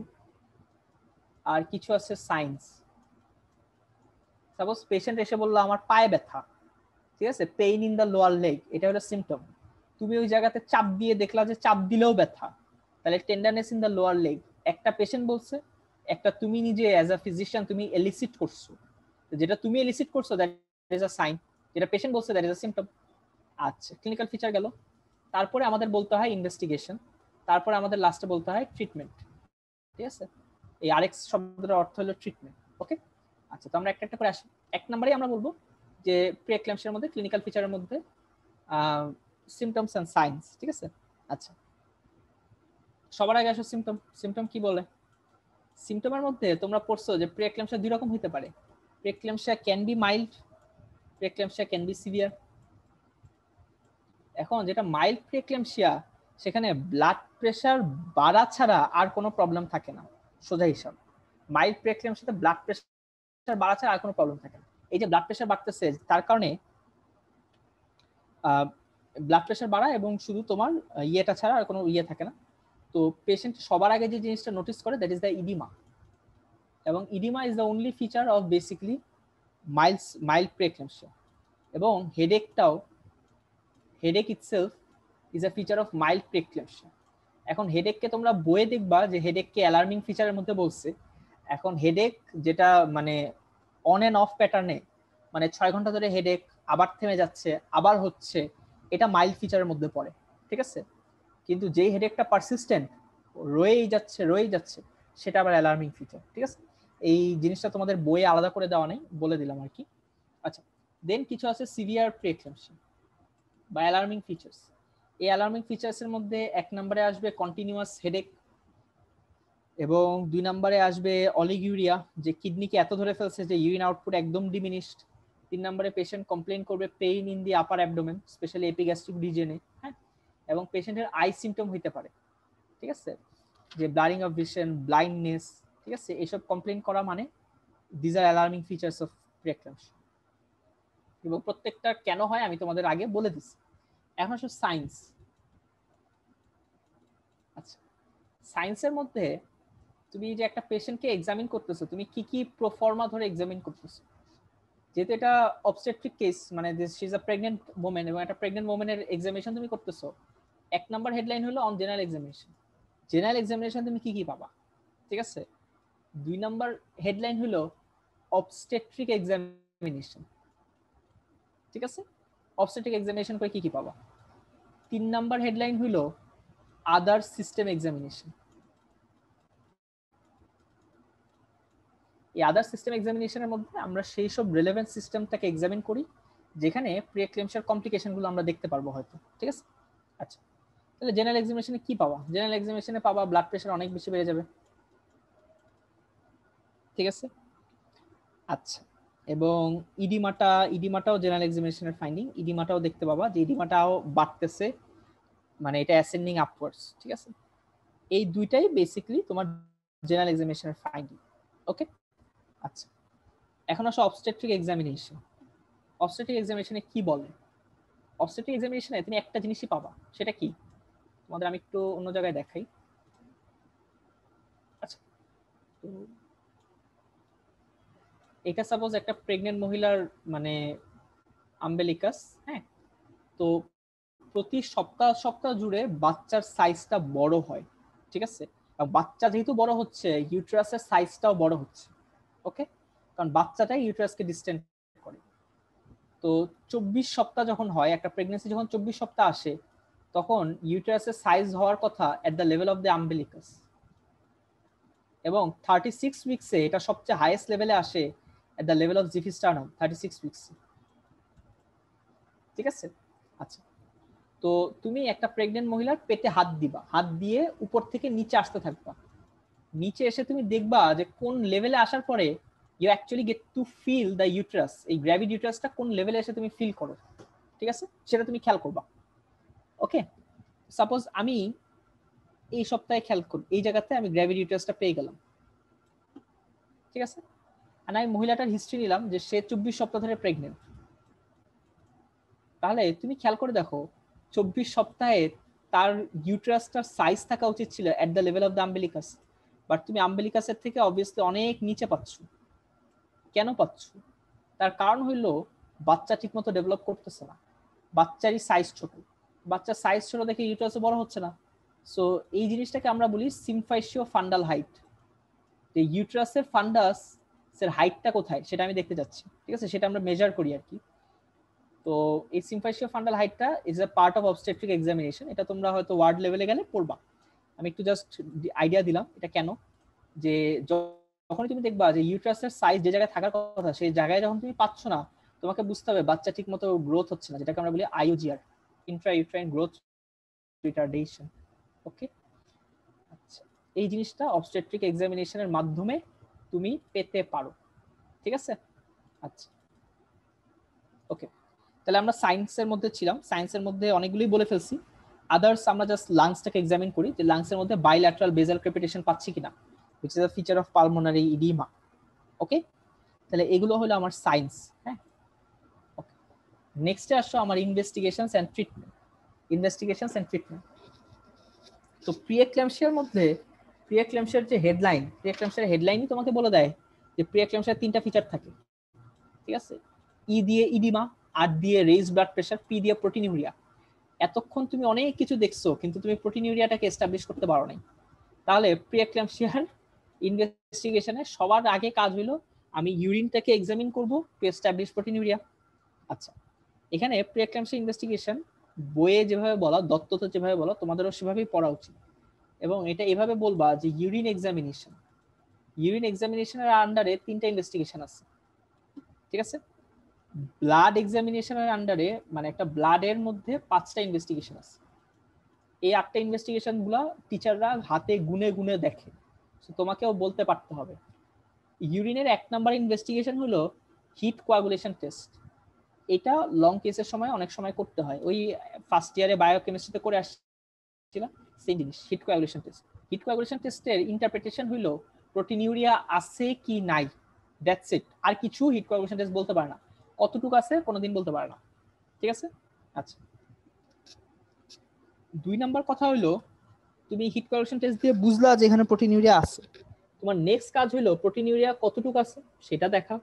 তো যার কারণে আমরা 24 আওয়ার্স ইউরিনারি প্রোটিন মেজারমেন্ট করি, ঠিক আছে। 24 ঘন্টা ধরে ইউরিন কালেক্ট করি, যে পেশেন্ট তাকে আমরা একটা সাপোজ বড় একটা বোতল দিয়ে দিই, হ্যাঁ, বা বড় একটা বালতি দিয়ে দিই, বলে যে আপনি 24 ঘন্টা এখানেই প্রস্রাব করবেন। সেই পুরোটা নিয়ে আসতে হয় হসপিটালে, দেন সেই 24 মানে পুরো 24 ঘন্টার মধ্যে ইউরিনের মধ্যে দেখা যায় যে কতটুকু প্রোটিন আছে, ঠিক আছে। আচ্ছা, এই দুইটা ইনভেস্টিগেশন মাস্ট। তারপর আরেকটা করা হয় যে ইউরিন মাইক্রোস্কোপি, যে ইউরিনে কোনো ইয়ে আছে কিনা, হায়ালিন কাস্ট আছে কিনা, এপিথেলিয়াল সেল আছে কিনা, ইউটিআই এর জন্য দেখা যায় যে পাস সেল আছে কিনা, এগুলো দেখা হয় কারণ প্রেগন্যান্সিতে এগুলো খুব কমন আর কি। আচ্ছা, তাহলে ইউরিনের মধ্যে বেসিক্যালি 3টা ইনভেস্টিগেশন আমাদের শেষ। আর হচ্ছে ব্লাড ইনভেস্টিগেশন। ব্লাড ইনভেস্টিগেশনের মধ্যে তুমি 1 নম্বরেই খেয়াল করো যে সিভিয়ার প্রিএক্লাম্পসিয়ার একটা ফিচার ছিল যে প্লেটলেট কাউন্ট কমে যায়, তাহলে অবভিয়াসলি তোমাকে একটা সিবিসি করে প্লেটলেট কাউন্টটা দেখতে হবে, ঠিক আছে। আচ্ছা, 2 নম্বরে আমরা বলছিলাম যে কিডনিকে খুব খারাপ ভাবে এফেক্ট করে, ঠিক আছে। তাহলে কিডনির জন্য 2টা টেস্ট, সেরাম ক্রিয়েটিনিন আর একটা হলো সেরাম ইউরিক অ্যাসিড, এই 2টা টেস্ট আমরা করে ফেলবো, ঠিক আছে। আচ্ছা, সেরাম ক্রিয়েটিন, ইউরিক অ্যাসিড, আবার ইউরিয়ার কথাও বলা আছে বাট এটা আসলে নন সিগনিফিকেন্ট, বইয়ে বলা আছে, ওই বইয়ে ওইটা বলেই 5টা মিলাইছে, কিন্তু সেরাম ইউরিয়াটা তোমরাও জানো ফ্লাকচুয়েট করে, একটা মেয়ে কতটুকু প্রোটিন খাচ্ছে সেই অনুযায়ী ফ্লাকচুয়েট করে। তো ইউরিয়া ইউরিক অ্যাসিড বোথ, তো একটাই বইলো মানে লং কেসের জন্য একটা বললেই না, বইয়ে লেখা আছে যে ইউরিয়ার কথাও বলা আছে, সেরাম ইউরিয়ার কথা। ওকে, আচ্ছা, তো সাপোজ আমি এখানে লিখলাম সেরাম ইউরিয়া, তাহলে ব্লাডে 4টা টেস্ট হয়ে গেল। আরেকটা টেস্ট আমরা করি, সেটা হলো আমরা বলছি যে লিভারে একটা অ্যানক্সিক চেঞ্জ করতে পারে এবং লিভারটা সোয়েল করে, যার কারণে এপিগ্যাস্ট্রিক পেইন হয়। তো লিভারে যদি ইনফ্লামেশন হয়, লিভারের যে মার্কার্স গুলা, হ্যাঁ, লিভারের হেপাটিক এনজাইম গুলো আমরা একটা করে ফেলবো, ঠিক আছে। সো লিভার ফাংশন টেস্টটাও আমরা সাথে সাথে করে ফেলার চেষ্টা করি, ঠিক আছে। এখানে আমরা যেটা পাই যে এএলটি লেভেলটা ইউজুয়ালি রাইজ করে, ঠিক আছে। এই 5টা টেস্ট ব্লাডের মধ্যে। আচ্ছা, তারপরে প্রিএক্লাম্পসিয়ার যে ফিচার্স গুলো তোমরা পড়ছো, প্রিএক্লাম্পসিয়ার ফিচার্সের মধ্যে একটা কমপ্লিকেশন ছিল যে প্রিএক্লাম্পসিয়া যে লোকাল ভেসোস্প্যাজম করে, এই লোকাল ভেসোস্প্যাজমের মধ্যে একটা স্পেসিফিক জায়গা হলো সে রেটিনাকে টাচ করে, ঠিক ঠিক আছে। সো রেটিনাতে কোনো চেঞ্জ আছে কিনা সেটা আমরা দেখতে চাই, সেটা আমরা দেখি বেসিক্যালি অপথ্যালমোস্কোপিক এক্সামিনেশনের মাধ্যমে। এবং লাস্ট ইনভেস্টিগেশন হলো ফিটাল মনিটরিং, বাচ্চার সাইজ টাইজ এগুলো দেখার জন্য কিছু টেস্ট আছে, এগুলো আলাদা একটা চ্যাপ্টারই আছে, এটা আমি বলতে চাচ্ছি না। আর এই কিছু টেস্টগুলোর নাম হলো বায়োফিজিক্যাল প্রোফাইল করা হয়, আর একটা হলো কার্ডিওটোপোগ্রাফি করা হয়। এটা গাইনিতে প্রথম দিকে চ্যাপ্টার আছে, এটা হয়তো আজকের টপিক না, আমি এর জন্য আর বললাম না এটা নিয়ে। আচ্ছা, তোমার ইনভেস্টিগেশনও করা শেষ, এখন আসলে ট্রিটমেন্ট। ট্রিটমেন্ট যত হেডলাইন বরাবর বলতে পারবা তত বেশি মার্ক। রিটেনে তো আসবেই, এটা নিশ্চিত থাকো, রিটেনে আসবেই। তো রিটেনে আসলেও যত হেডলাইন দিবা তত মার্ক, ঠিক আছে। সো প্রি এক্লাম্পসিয়া ট্রিটমেন্টের এগুলো হলো হেডলাইন। ওকে, তাহলে আমরা জেনারেল ট্রিটমেন্ট থেকে শুরু করি।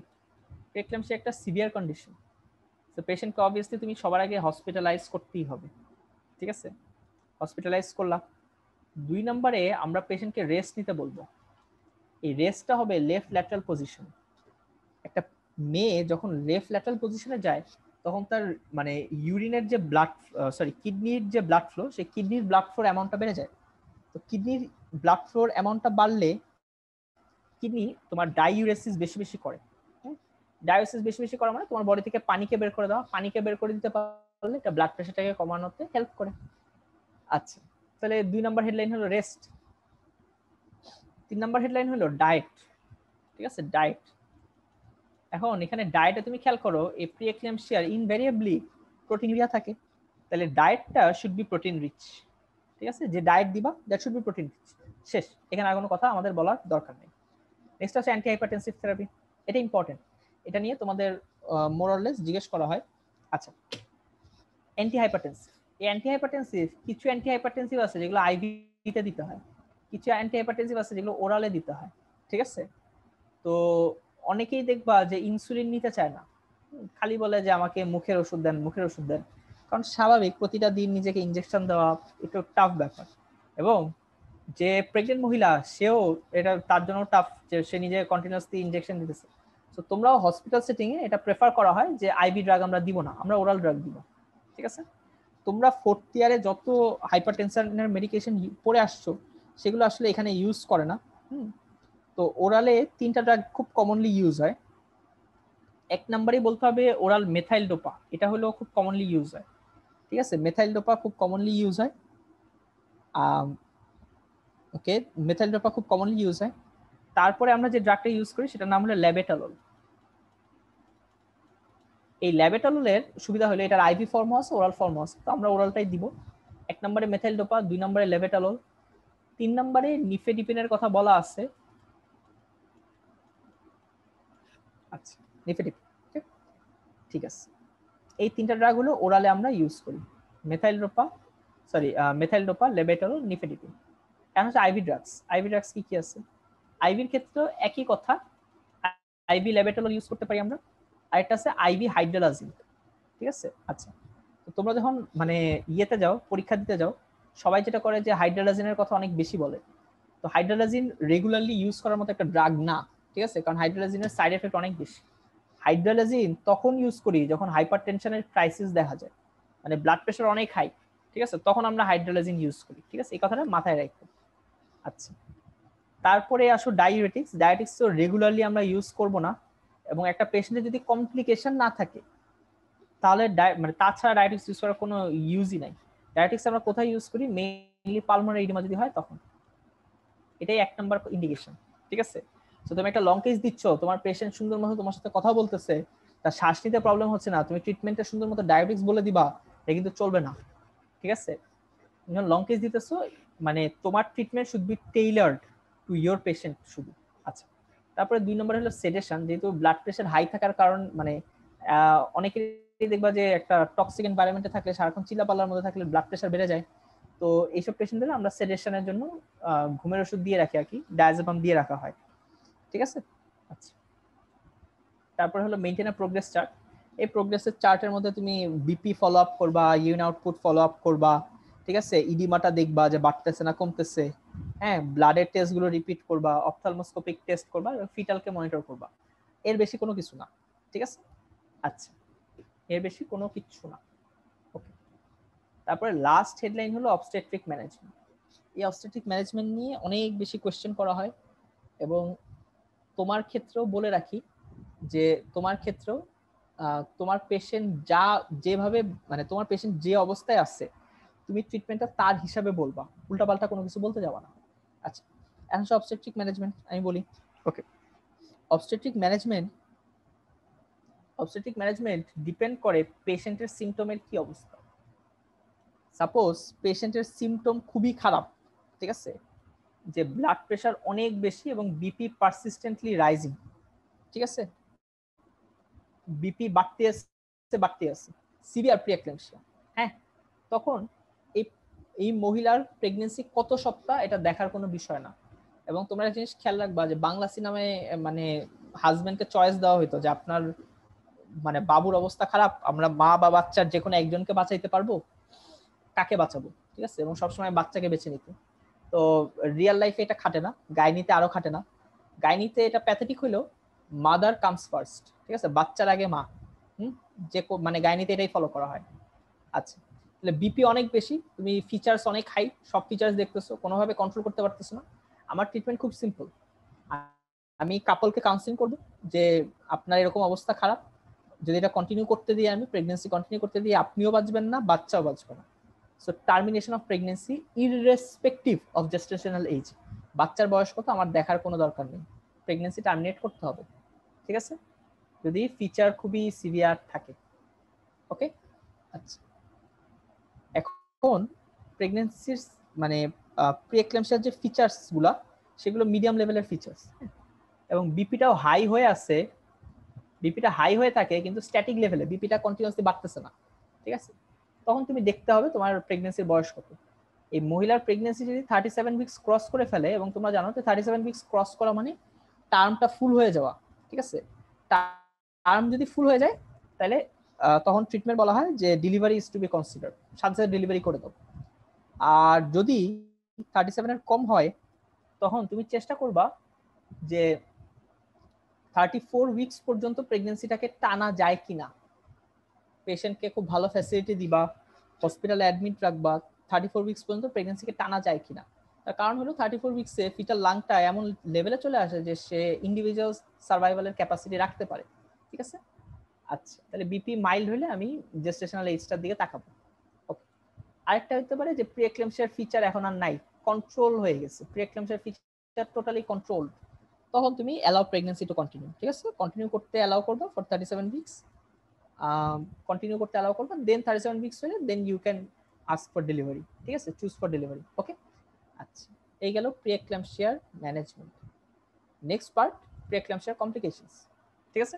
আচ্ছা, প্রিএক্লেমশিয়ার কমপ্লিকেশন অনেক ক্লামজি করে দেওয়া, বইয়ে অনেক হাবিজাবি করে দেওয়া। তো অপসের কেসে যখনই তুমি কমপ্লিকেশন বলবা তোমাকে দুইটা হেডলাইন ধরে বলতে হবে, ঠিক আছে, একটা হলো ম্যাটারনাল কমপ্লিকেশনস, একটা হলো ফিটাল কমপ্লিকেশনস। আচ্ছা, এই যে ম্যাটারনাল কমপ্লিকেশন বললা, এটার আবার তিনটা হেডলাইন, একটা হলো ডিউরিং প্রেগনেন্সি, একটা হলো ডিউরিং প্রেগনেন্সি, একটা হলো ডিউরিং লেবার, ঠিক আছে, আর একটা হলো ডিউরিং পিওর পেরিয়াম। তোমরা অনেকেই পিওর পেরিয়াম শব্দটার সাথে পরিচিত না। পিওর পেরিয়াম শব্দটার অর্থ হইলো একটা মা যে বাচ্চা ডেলিভারি দিবে, ডেলিভারির পর থেকে নেক্সট 6 সপ্তাহ এই সময়টাকে আমরা বলি পিওর পেরিয়াম, ঠিক আছে, ডেলিভারি নেক্সট 6 উইকস আমরা বলি পিওর পেরিয়াম। ওকে, আচ্ছা, তাহলে ডিউরিং প্রেগনেন্সি কিছু কমপ্লিকেশন, ডিউরিং লেবার কিছু কমপ্লিকেশন, ডিউরিং পিওর পেরিয়াম কিছু কমপ্লিকেশন। এখন আসো ডিউরিং প্রেগনেন্সি কমপ্লিকেশন, সবার উপর থেকে আমি আসতে চাই। ব্লাড প্রেশার অনেক হাই, ব্লাড প্রেশার অনেক হাই, তো প্রেগন্যান্সিতে ব্লাড প্রেশার অনেক হাই, ব্লাড প্রেশার কোনোভাবে কন্ট্রোল হচ্ছে না, ব্লাড প্রেশার এতই হাই যে তোমার ব্রেইনের যে ব্লাড ভেসেলগুলো আছে সেগুলোকে সে টিয়ার করে দিল, তো ব্রেইনে হেমোরেজ হচ্ছে, যেটা নাম হলো সেরিব্রাল হেমোরেজ। আমি সবার আগে মাথার থেকে কমপ্লিকেশন শুরু করি, আমার মাথায় যে কমপ্লিকেশন হতে পারে বা ব্রেইনে যে কমপ্লিকেশন হতে পারে সেটা হলো সেরিব্রাল হেমোরেজ, এটাকেই 1 নম্বরে বলবা। 2 নম্বরে মাথার নিচে আসো চোখ, চোখের মধ্যে আমরা বলছি যে রেটিনাতে এটা লোকাল ভেজোস্প্যাজম করতে পারে, তো রেটিনাতে লোকাল ভেজোস্প্যাজম করলে রেটিনাতে ব্লারিং অফ ভিশন হতে পারে, রাইট, এবং এন্ড ইভেন ব্লাইন্ডনেস হতে পারে। তো 2 নম্বর কমপ্লিকেশন হলো blurring of vision and even blindness, চোখের যে কমপ্লিকেশন। তারপরে চোখ থেকে নিচে আসো, চোখ থেকে নিচে তোমার লাংস আছে, লাংসে আমরা বলছি যে প্রিএক্লেমশিয়ার যে প্যাথোফিজিওলজি পড়ছো সেখানে পড়ছো যে সে এত এন্ডোথেলিয়াল ইনজুরি করে যে ক্যাপিলারি পারমিবিলিটি অনেক বেড়ে যায় এবং ব্লাড ভেসেল থেকে মানে প্লাজমা ভেসেল থেকে বের হয়ে এক্সট্রা সেলুলার এক্সট্রা ভাস্কুলার স্পেসে জমা হয়। ঠিক আছে, যে জিনিসটাকে আমরা বলি অ্যাকিউট রেসপিরেটরি ডিস্ট্রেস সিনড্রোম, হঠাৎ করে পালমোনারি ইডিমা ডেভেলপ করে ফেলে পেশেন্ট। ঠিক আছে, তাহলে লাংসের কমপ্লিকেশন হলো পালমোনারি ইডিমা। লাংস থেকে একটু নিচে আসো, লাংসের নিচে থাকে তোমার কিডনি। কিডনির কমপ্লিকেশন তো আমরা বলে ফেলছি যে অলিগুরিয়া, এন্ড ইভেন খারাপ হইলে অ্যানিউরিয়া, একদম ইউরিন আউট করে আসবেই না, সেটাও হতে পারে। ওকে, অলিগুরিয়া অ্যানিউরিয়া। আচ্ছা, তারপরে এই হলো অর্গান স্পেসিফিক কমপ্লিকেশন। তারপরে যে কোনো প্রি এক্লাম্পসিয়া, এক্লাম্পসিয়াটা টার্ন নিতে পারে এবং এক্লাম্পসিয়াতে টার্ন নেওয়া মানেই এটা খুব খারাপ অবস্থার দিকে যাচ্ছে। ঠিক আছে, তাহলে 5 নম্বর কমপ্লিকেশন হলে এক্লাম্পসিয়া হয়ে যেতে পারে। তারপরে এমন হইতে পারে যে মহিলাটার হঠাৎ করে লেবার স্টার্ট হয়ে যায়। ঠিক আছে, যেটাকে আমরা বলি প্রি টার্ম লেবার। টার্মে যাওয়ার আগেই মহিলার লেবার স্টার্ট হয়ে যাচ্ছে। ঠিক আছে, এটা হইতে পারে। এটাও প্রেগন্যান্সিরই কমপ্লিকেশন, কারণ হঠাৎ করে শুরু হয়ে যায়। হ্যাঁ, তাহলে এই 6টা বা 7টা আমাদের কমপ্লিকেশন আছে। 6টা মনে আমি বলছি, তো আমি যদি আবার বলি, ব্রেন থেকে শুরু করলে ব্রেনে সেরিব্রাল হেমোরেজ, চোখে আসো, চোখে blurring of vision, dimness of vision, লাংসে আসলে acute respiratory distress syndrome and pulmonary oedema, কিডনিতে আসলে অলিগুরিয়া অ্যানিউরিয়া। হ্যাঁ, তার নিচে গেলে এক্লাম্পসিয়া হয়ে যেতে পারে, আরেকটা বললাম আমরা প্রিটার্ম লেবার হয়ে যেতে পারে। ঠিক আছে, আচ্ছা, তারপরে আসো ডিউরিং লেবার। ডিউরিং লেবার কিছু কমপ্লিকেশন হয়। ডিউরিং লেবার কি কমপ্লিকেশন হয়? ডিউরিং লেবারও একই কথা, ডিউরিং লেবার পেশেন্ট এক্লাম্পসিয়াতে চলে যেতে পারে এবং লেবারের পরে তোমরা জানো যে একটা মহিলার যখন প্লাসেন্টাটা সেপারেটেড হয় অনেক বেশি ব্লিডিং ভেসেল এক্সপোজড হয় এবং ইউটেরাসকে কন্ট্রাক্ট করতে হয়। ইউটেরাসকে কন্ট্রাক্ট করতে হয় এই ব্লিডিং ভেসেলগুলোকে বন্ধ করার জন্য। কিন্তু কিন্তু প্রি-এক্লাম্পসিয়াতে যে প্লেটলেট কাউন্ট কমে যেতে পারে, তাই না? মাইক্রোথ্রম্বাই ফর্মেশন হয়, প্লেটলেট কাউন্ট কমে যেতে পারে। প্লেটলেট কাউন্টই যদি কমে যায় তখন এই যে ব্লিডিং গুলো হচ্ছে, ব্লিডিংটাকে বন্ধ করবে কে? মানে প্লাসেন্টা সেপারেট হওয়ার পরে যে ম্যাসিভ ব্লিডিংটা হয়, এটাকে বন্ধ করার কাজটা কে করবে? কাজটা করতে পারে না, তখন পোস্টপার্টাম হেমোরেজ হয়। ঠিক আছে, মানে ডেলিভারির পরে হেমোরেজ, এবং postpartum haemorrhage is the leading cause of death in Bangladesh. মানে নারী মৃত্যুর 1 নম্বর কজ হলো পোস্টপার্টাম হেমোরেজ। ডিউরিং লেবার দুটোই কমপ্লিকেশন হয়, এক্লাম্পসিয়া হতে পারে, পোস্টপার্টাম হেমোরেজ হতে পারে। এখন আসো ডিউরিং পিউরপেরিয়াম কি হয়। একটা মেয়ে যদি পোস্টপার্টাম হেমোরেজ হয়, তো পিউরপেরিয়ামে সে যখন যায় তার ব্লাড লস থাকে। ঠিক আছে, তার শরীর খারাপ থাকে, খুব স্বাভাবিক। তো সেখানে ইনফেকশন হওয়ার চান্স থাকে, যেটাকে আমরা বলি পিউরপেরিয়াল সেপসিস। ঠিক আছে, পিউরপেরিয়াল সেপসিস। আবার পিউরপেরিয়ামে তার এক্লাম্পসিয়া হতে পারে, ইমিডিয়েটলি এক্লাম্পসিয়া হতে পারে। এবং এই যে এত ব্লিডিং হয়ে পেশেন্ট শকে চলে যেতে পারে। এই 3টা কমপ্লিকেশন হলো তোমার পিউরপেরিয়ামে। ঠিক আছে, আচ্ছা, এগুলো ছিল ম্যাটারনাল কমপ্লিকেশন। আসো ফিটাল কমপ্লিকেশন। ফিটাল কমপ্লিকেশন আমি জাস্ট 2টা বলবো, 2টাই তোমাদের পড়ানো হয়ে গেছে। একটা আইইউজিআর, একটা আইইউএফডি, intrauterine growth retardation, intrauterine fetal death. ঠিক আছে, এই 2টাই পড়ো, আর কোনো দরকার নেই। আরেকটা হতে পারে যে প্রিম্যাচুরিটি হতে পারে, যদি প্রিম্যাচুর লেবার স্টার্ট হয় বা প্রিটার্ম লেবার হয়, বাচ্চাও ছোট থাকে। হ্যাঁ, আচ্ছা, ওকে, এই গেল আমাদের প্রি এক্লাম্পসিয়া। ঠিক আছে, এরকম সিরিয়াল ওয়াইজ পড়বা, একটার পর একটা পড়বা, উপর থেকে নিচে অর্গান স্পেসিফিক পড়বা, দেখবা সবই মনে থাকবে ইনশাল্লাহ। আচ্ছা, আমাদের নেক্সট পার্ট হলো eclampsia. Eclampsia is nothing but preeclampsia with seizure. প্রি-এক্লাম্পসিয়ার একটা পেশেন্টের যখন কনভালশন হবে, তখনই আমরা সেটাকে বলবো এক্লাম্পসিয়া। ঠিক আছে, তখনই আমরা বলবো এটাকে এক্লাম্পসিয়া। এক্লাম্পসিয়া তোমাদের লং কেসে যেহেতু দিবে না, আমি একটু ফাস্ট যাবো রিলেটিভলি। তো বেসিক প্যাথোফিজিওলজি একই। প্রি-এক্লাম্পসিয়া আরেকটু যখন প্রোগ্রেস করে তখন হলো তোমার বেসিক্যালি এক্লাম্পসিয়াটা ডেভেলপ করে। এবং এখানে যে তোমার কনভালশনটা হয় সেটাকে আমরা বলি জেনারেলাইজড টনিক ক্লনিক সিজার। জেনারেলাইজড কেন বলা হয়? কারণ তোমার বডির দুই হাফই ইনভলভ, মানে বাম পাশ ডান পাশ দুইটাই ইনভলভ। টনিক শব্দের অর্থ হলো হঠাৎ করে পেশেন্ট একদম শক্ত হয়ে যাবে, এবং ক্লনিক শব্দের অর্থ হলো হঠাৎ তার কিছুক্ষণ পরে পেশেন্ট একদম রিল্যাক্সড হয়ে যাবে। ঠিক আছে, তাহলে এই 4টা শব্দকে আমরা একসাথে বলি জেনারেলাইজড টনিক ক্লনিক সিজার। ওকে, আচ্ছা, তাহলে প্রি এক্লাম্পসিয়া সাথে যখন জেনারেলাইজড টনিক ক্লনিক সিজার হবে, এটাই এক্লাম্পসিয়া। এটাই এক্ল্যাম্পসিয়া। তো এক্ল্যাম্পসিয়ার প্যাথোফিজিওলজি এটাই। এক্ল্যাম্পসিয়াতে একটা স্পেশাল কথা বলা হয় যে এক্ল্যাম্পসিয়াতে কেন কনভালশন হয়, ঠিক আছে, এটা জানতে চাই।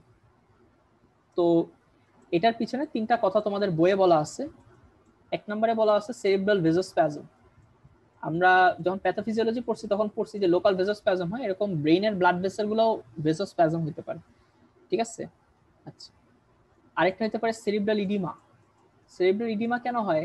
ব্লাড ভেসেল যে ইনজুরি হয়, আমরা প্যাথোফিজিওলজিতে পড়ছিলাম যে এন্ডোথেলিয়াল ইনজুরি হইলে এন্ডোথেলিয়াম থেকে প্লাজমা লিক করে এক্সট্রা সেলুলার স্পেস বা এক্সট্রা ভাস্কুলার স্পেসে চলে আসে, তাহলে ব্রেইনের চারপাশে এরকম প্লাজমা জমা হয়, যেটাকে আমরা সেরিব্রাল ইডিমা বলতেছি, ঠিক আছে।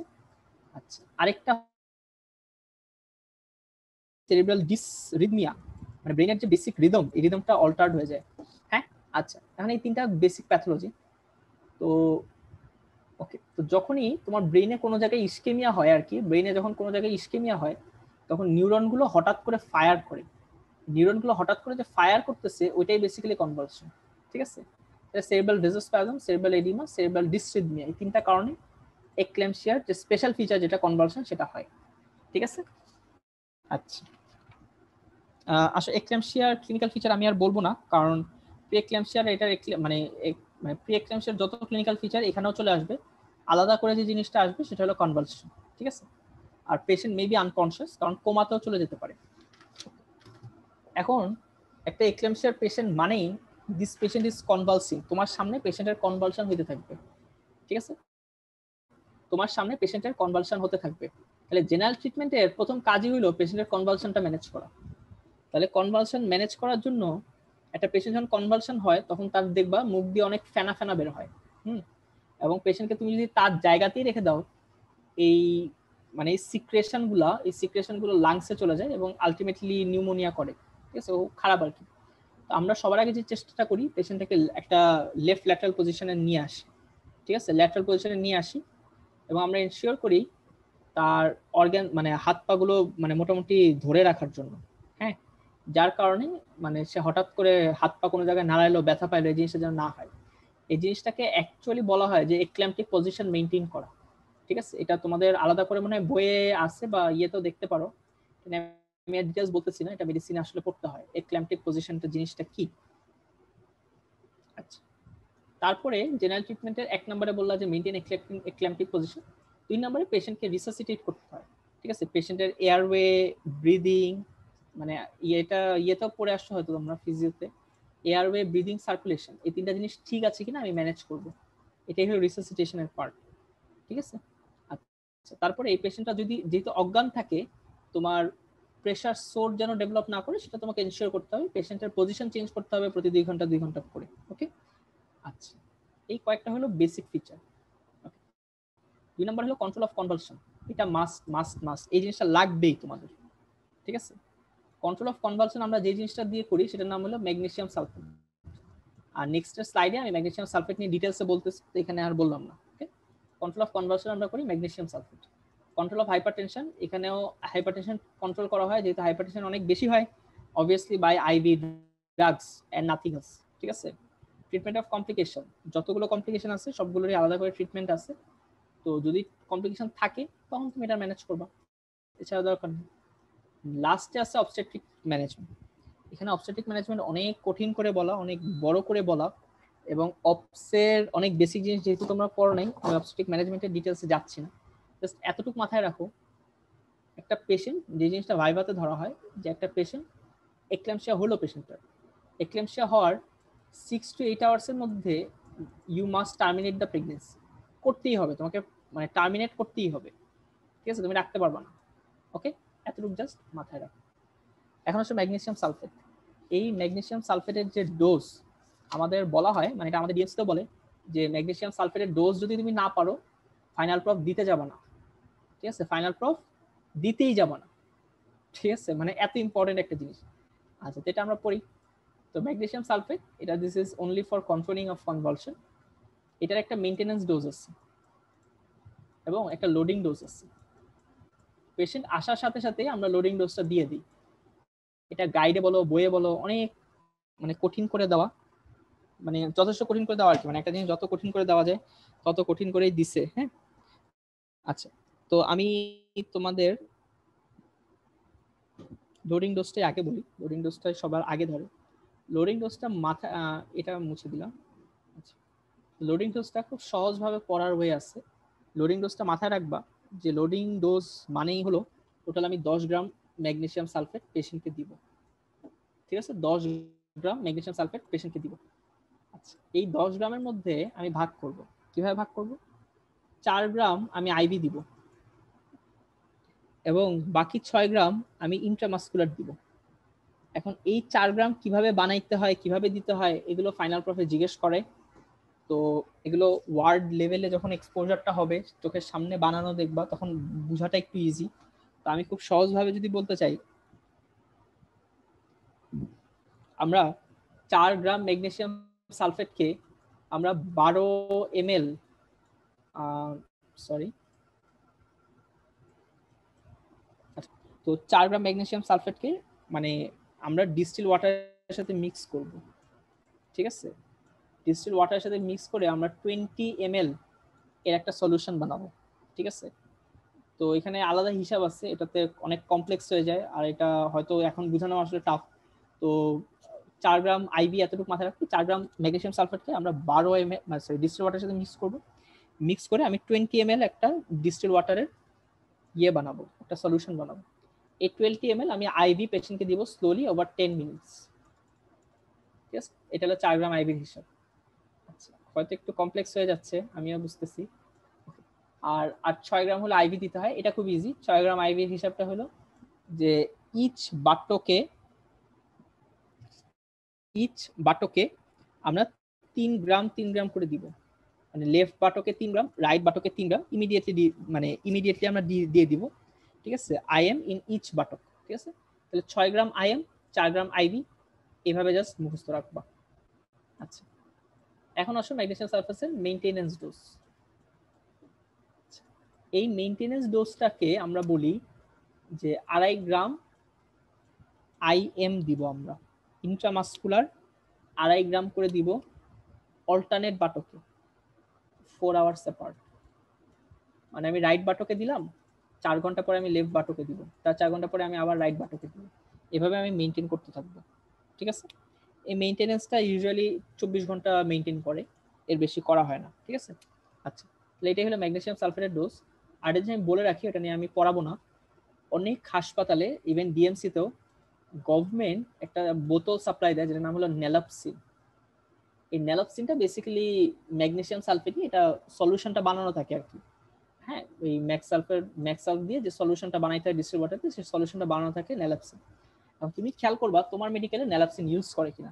যদি ইউজ করে তখন তোমাকে নেলাপসিনের ডোজটা ধরবে। ওকে, আচ্ছা আচ্ছা, অনেকক্ষণ হয়ে গেল। আজকে আমাদের লাস্ট লেকচার যেটা, সেটা হলো এক্লেম্পসিয়ার মানে কমপ্লিকেশন। তো এক্লেম্পসিয়ার কমপ্লিকেশন অলমোস্ট সেম অ্যাজ তোমার প্রি-এক্লেম্পসিয়াতে যত কমপ্লিকেশন হয়েছিল, এক্লেম্পসিয়াতে তত কমপ্লিকেশনই হবে। এক্সট্রা একটা কমপ্লিকেশন অ্যাড হবে মায়ের ক্ষেত্রে, সেটা হলো মায়ের কিছু ইনজুরি হয়। কিরকম ইনজুরি? এই এক্লেম্পসিয়া মানেই মার কনভালশন হচ্ছে, কনভালশনে টাং বাইট দেখা যাবে, ঠিক আছে? সে যদি বিছানায় থাকে, বিছানা থেকে খিচুনি হইতে হইতে নিচে পড়ে যাইতে পারে, হ্যাঁ? এবং এই অনেক লম্বা সময় কোমাটোস থাকলে যে প্রেসার সোর হয়। এই একটা কমপ্লিকেশন জাস্ট আলাদা করে অ্যাড হয়, বাকি সব কমপ্লিকেশন জাস্ট লাইক তোমার প্রি-এক্লেম্পসিয়া, আমি এগুলো আর বলতেছি না। ওকে, ঠিক আছে? আমার মনে হয় আজকে এতটুকুই, আমাদের আজকে ক্লাসটুকু এতটুকুই। আর কারো কোনো কোয়েশ্চেন থাকলে মোস্ট ওয়েলকাম, আমাকে বলতে পারো।